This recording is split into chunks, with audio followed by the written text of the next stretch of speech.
कठिन समय में धैर्य का दामन न छोड़ें। लक्ष्य प्राप्ति के लिए सदा समय और धैर्य नाम के हीरे मोती अपने साथ रखें। अपना समय कभी व्यर्थ न जाने दें और कठिन समय में धैर्य का दामन न छोड़ें। सफलता अवश्य प्राप्त होगी। एक साधु घाट के किनारे अपना डेरा डाले हुए था। वहाँ वह धुनी रमाकर दिन भर बैठा रहता और बीच बीच में ऊंची आवाज में चिल्लाता, जो चाहोगे सो पाओगे। उस रास्ते से गुजरने वाले लोग उसे पागल समझते थे। वो उसकी बात सुनकर अनसुना कर देते और जो सुनते वो उस पर हंसते थे।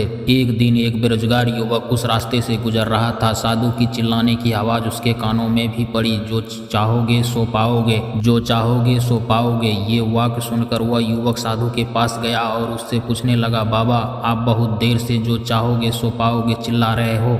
क्या आप सच में मुझे वो दे सकते हो जो मैं पाना चाहता हूँ? साधु बोला, हाँ बेटा, लेकिन पहले तुम मुझे ये बताओ कि तुम अपना क्या चाहते हो। बाबा, मैं चाहता हूँ कि एक दिन मैं हीरो का बहुत बड़ा व्यापारी बनूं। क्या आप मेरी ये इच्छा पूरी कर सकते हैं? युवक बोला, बिल्कुल बेटा, मैं तुम्हें एक हीरा और एक मोती देता हूँ, उससे तुम जितने चाहो हीरे मोती बना लेना। साधु बोला। साधु की बात सुनकर युवक की आंखों में आशा की ज्योति चमक उठी। फिर साधु ने उसे अपनी दोनों हथेलियां आगे बढ़ाने को कहा। युवक ने अपनी हथेलियां साधु के सामने कर दी। साधु ने पहले उसकी एक हथेली पर अपना हाथ रखा और बोला, बेटा, ये इस दुनिया का सबसे अनमोल हीरा है। इसे समय कहते हैं। इसे जोर से अपनी मुट्ठी में जकड़ लो। इसके द्वारा तुम जितने चाहो उतने हीरे बना सकते हो।